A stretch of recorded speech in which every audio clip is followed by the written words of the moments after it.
So, hello mga ka-Diyosa. So, ayan, meron tayong question dito tungkol sa ating SCD Peeling Skin Lotion from our ka-Diyosa. Ito yung sabi niya. Sabi ni Miss Justine, di ko na sinunod yung 3 times ang pag-a-apply every night. Pero nagbutlig pa rin. Pang 3 days ko na nagamit. Pero kagabi, nagpahinga muna ako. Effect pa rin ba yun?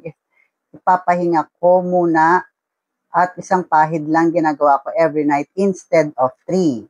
In summary mga ka-Diyosa, dalawa yung question niya. Once a day na lang daw siyang nagpahid ng SCD Peeling Skin Lotion sa kaniyang katawan. Sa katawan po ito. Pero nakaranas pa rin daw siya ng pagbubutlig. Muna yung una nating sasagutin. Well, regarding po sa butlig, ayan, so depende po kasi yan sa skin type natin. Skin sensitivity, maraming beses ko na itong nabanggit. Even on other skincare product, ganun din. Depende po yan sa skin sensitivity ninyo and skin type ninyo.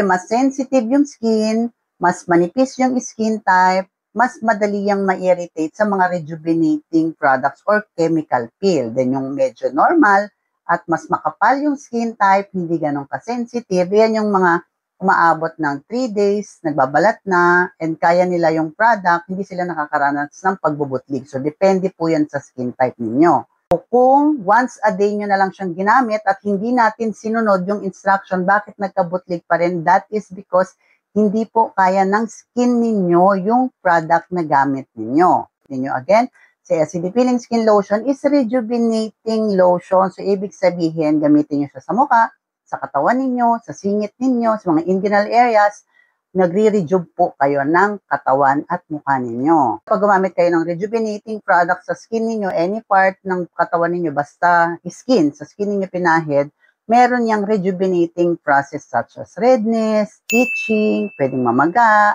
mag-dry yung skin ninyo, sa inyong trabaho nila, i-dry yung skin para mag-peel, and yung iba nakakaranas ng pagbubutlig kasi talagang hindi nga kaya ng skin nila, nagkakos na siya ng irritation. So, you really have to take the risk at matuto kayong magtansya kung paano siya gamitin sa skin ninyo, depende sa skin type at skin sensitivity. So, whether kaunti lang, once a day lang ka naglalagay, 2 times a day or 3 times a day, so, pwede kayong makaranas pa rin ng pagbubutlig, depende again sa kakayanan ng balat ninyo. So, however, kung hindi kaya ng balat, pwedeng itigil immediately or ASAP para hindi na siya lalong dumami at matrigger. Ibig sabihin, hindi kaya ng skin mo, ay, tigil ko na. So, ganun lang siya. Second question ni Madam is kung since once a day lang yung ginawa niya, hindi siya na 3 times a day, tulad ng sabi sa tamang instruction, kapag sa body gagamitin, so magbabalat pa ba, possible pa ba siyang magbalat? The answer is depende again on your skin. Tulad ng sabi ko kanina, mas manipis yung balat ninyo. Kung once a day lang, kayang magbalat ng skin type ninyo kasi manipis lang siya and sensitive, pwede siyang magbalat. Kung makapal yung skin type ninyo, hindi siya masyadong nagre-react dun sa product kasi makapal nga siya, possible mahilaw yan, hindi magbalat or kung magbalat man, micropeel lang. Kasi nga, hindi enough yung product na nailagay natin. However, kahit naman micropeel, yung mangyari sa skin ninyo, that's still peeling po, okay? Kaya lang naman tayo gumagamit ng mga peeling product, chemical peel sa skin natin para mag-exfoliate ng skin, magbalat siya, matanggal yung top layer ng skin natin. It's not always necessary kung makapal or manipis yung pagbabalat niya, micro or makapal. It's just the same thing. Nag-alis lang kayo ng top layer ng skin ninyo and pag naalis yun, para ma-renew siya. Okay?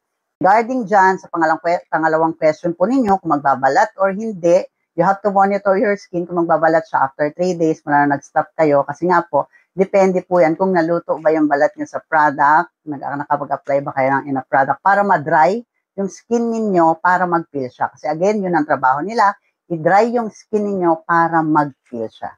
So, yun na mga ka-Diyosa. Hopefully, nakatulong ang video na ito sa inyo. And for more product knowledge and video tutorials regarding SCD Peeling Skin Lotion, don't forget to follow my TikTok account, RC Diyosa. So, yun lang and have a great day po. Bye-bye!